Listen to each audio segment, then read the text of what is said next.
Hello friends, ಸೋಮವಾರದಲ್ಲಿ ಏನಾಗುತ್ತೆ ಅಂತ ಹೇಳಿ ಒಂದು ಪುಟ್ಟ ವೀಡಿಯೋ ನೋಡೋಣ. ಅದಕ್ಕೂ ಮುಂಚೆ ವೀಡಿಯೋ ಇಷ್ಟ ಆಯಿತು ಅಂದರೆ ಸಬ್ಸ್ಕ್ರೈಬ್ ಮಾಡ್ಕೊಳ್ಳಿ, ಹಾಗೆ ವೀಡಿಯೋಗೊಂದು ತಪ್ಪದೇ ಲೈಕ್ ಕೊಡಿ. ಫ್ರೆಂಡ್ಸ್, ಮೊದಲಿಗೆ ಮೀನಾ ಮತ್ತು ಸೂರ್ಯ ಇಬ್ಬರಿಗೂ ಕೂಡ ಒಡವೆ ಚಿನ್ನದಲ್ಲ ಅಂತ ಹೇಳಿ ಅಂಗಡಿಯವರು ದಬಾಯಿಸ್ತಾ ಇರ್ತಾರೆ. ಅದಕ್ಕೆ ಸೂರ್ಯ ಕೋಪ ಮಾಡ್ಕೊಂಡಿರ್ತಾನೆ. ಲೇ, ಅವನು ಏನು ಬುಕ್ಳುತ್ತಾ ಇದ್ದಂಗೆ ಕೇಳು, ನಾನು ಪಿತ್ತ ನತ್ತಿಗೆರೆ ರಂಗೆ ಒಬ್ಬೊಬ್ಬಂಗೂ ಪಂಗ್ಳಿಸ್ಬಿಡ್ತೀನಿ ಅಂತ ಹೇಳಿದಾಗ, ನೋಡಿ ಸರ್, ಈ ಒಡವೆಗಳನ್ನೆಲ್ಲ ನಾನು ನಿಮ್ಮ ಅಂಗಡಿಲೇ ತೊಗೊಂಡಿರೋದು, ನೋಡಿ ಜುಮ್ಕಿ ಎಲ್ಲ ಇದೆ ಅಂತ ಹೇಳಿದಾಗ, ಓನರ್ ಇಲ್ಲದೆ ಇರೋ ಟೈಮಲ್ಲಿ ಬಂದು ಈ ರೀತಿ ಯಾಮಾರಿಸ್ತಾ ಇದ್ದೀರಾ, ಇನ್ನೂ ಎಷ್ಟು ಅಂಗಡಿನಲ್ಲಿ ಈ ಥರ ಎಲ್ಲ ಯಾಮಾರಿಸ್ತಾ ಇದ್ದೀರಾ ಅಂತ ಹೇಳಿ ಅಂಗಡಿಯವರು ಬೈದ್ಬಿಡ್ತಾರೆ. ಅದೇ ಟೈಮಿಗೆ ಅಂಗಡಿ ಓನರ್ ಬರ್ತಾರೆ. ಏನಯ್ಯ ಅಂತ ಹೇಳಿದಾಗ, ಸರ್ ನೋಡಿ ಸರ್, ಇವರು ನಾವು ತಂದಿರೋ ಒಡವೆನ ಪಕ್ಕಕ್ಕೆ ತಗೊಂಡೋಗಿ ಬದಲಾಯಿಸ್ಕೊಂಡ್ಬಂದು ಚಿನ್ನದ್ದೇ ಅಲ್ಲ ಅಂತ ಹೇಳ್ತಾ ಇದ್ದಾರೆ ಅಂತ ಹೇಳಿದಾಗ, ಸರ್ ನಾವು ಯಾಕೆ ಸರ್ ಅಂತ ಕೆಲಸ ಮಾಡೋಣ, CC ಕ್ಯಾಮ್ರಾ ಇರುತ್ತೆ, ಬೇಕಿದ್ರೆ ನೋಡಿ, ಈ ಒಡವೆಗಳು ಯಾವುದು ಚಿನ್ನದ್ದಲ್ಲ, ಚಿನ್ನದ್ದು ಅಂತ ಹೇಳಿ ಬಂದ್ಬಿಟ್ಟು ನಮಗೆ ಚಿನ್ನದ ಸರ ಬೇಕು ಅಂತ ಹೇಳಿ ಈ ಒಡವೆನ ನಮಗೆ ಮಾರೋದಕ್ಕೆ ಬಂದಿದ್ದಾರೆ ಅಂತ ಹೇಳಿ ಹೇಳ್ತಾ ಇರ್ತಾರೆ.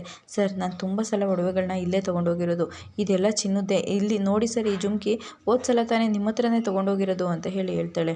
ಆಗ ಕೊಡಮೈಲಿ ಅಂತ ಹೇಳಿ ಒಡವೆಗಳನ್ನೆಲ್ಲ ಈಸ್ಕೊಂಡು ನೋಡ್ತಾರೆ. ಅದರಲ್ಲಿ ಯಾವುದ್ರಲ್ಲೂ ಕೂಡ ಹಾಲ್ ಮಾರ್ಕೇ ಇರೋದಿಲ್ಲ. ಅದನ್ನ ನೋಡಿ ಶಾಕ್ ಆಗಿಬಿಟ್ಟು, ಏನಮ್ಮ ಇದರಲ್ಲಿ ಒಂದರಲ್ಲೂ ಹಾಲ್ ಮಾರ್ಕೇ ಇಲ್ಲ, ಇದು ಚಿನ್ನದಲ್ಲ ಕಣಮ್ಮ, ಚಿನ್ನದ ಥರ ಇರೋ ನಕಲಿ ಅಂತ ಹೇಳಿ ಹೇಳ್ತಾರೆ. ಮೀನಾ ಸೂರ್ಯ ಇಬ್ಬರಿಗೂ ಕೂಡ ಶಾಕ್ ಆಗೋಗ್ಬಿಡುತ್ತೆ. ಅಯ್ಯೋ ಸರ್, ಇಲ್ಲ ಸರ್, ಇದು ನಮ್ಮ ಅಜ್ಜಿ ಕೊಟ್ಟಿರೋ ಒಡವೆಗಳು, ಹೇಗಿಟ್ಟಿದ್ವೋ ಹಾಗೆ ತೊಗೊಂಡು ಬಂದಿದ್ದೀವಿ ಅಂತ ಹೇಳಿದಾಗ, ಇಲ್ಲಮ್ಮ ಇದೆಲ್ಲ ಡೂಪ್ಲಿಕೇಟ್ ನಕಲಿ ಒಡವೆಗಳು, ಎಲ್ಲೋ ಯಾರೋ ಏನೋ ಮಾಡಿದ್ದಾರೆ ನೋಡಮ್ಮ ಅಂತ ಹೇಳಿ ಹೇಳ್ಬಿಡ್ತಾರೆ.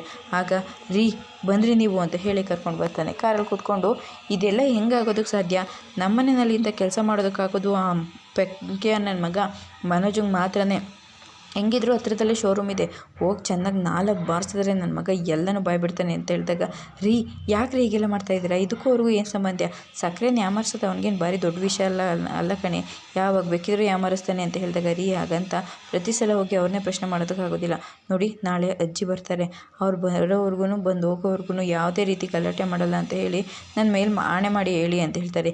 ಲೇ, ಏನೇ ನೀನು ಅವ್ರಿಗೆ ಗಿಫ್ಟ್ ಕೊಡಬೇಕು ಅಂತ ನಾನು ಇಷ್ಟೆಲ್ಲ ಕಷ್ಟಪಟ್ಟರೆ ಏನು ಹೇಳಬೇಡ ಅಂತ ಹೇಳ್ತಾ ಇದೆಯಾ ಅಂತ ಹೇಳಿದಾಗ, ಇಲ್ಲ ಈಗ ನೀವು ಇದು ಪ್ರಮಾಣ ಮಾಡಲೇಬೇಕು ಅಂತ ಹೇಳಿ ಪ್ರಮಾಣ ಮಾಡಿಸ್ಕೊತಾರೆ. ಹಾಗೆ ಕೂತಿರ್ತಾನೆ. ಅಯ್ಯೋ ನೀವು ಪ್ರಮಾಣ ಮಾಡಿರಿ ಅಂತ ಹೇಳಿ ಹೇಳ್ತಾ ಇರ್ತಾನೆ. ಸರಿ ಆಯಿತು ಅಂತ ಹೇಳಿ ಸೂರ್ಯ ಕೂಡ ಏನು ಮಾತಾಡದೆ ಸುಮ್ಮನೆ ಕೂತ್ಕೊಂಡ್ಬಿಡ್ತಾನೆ.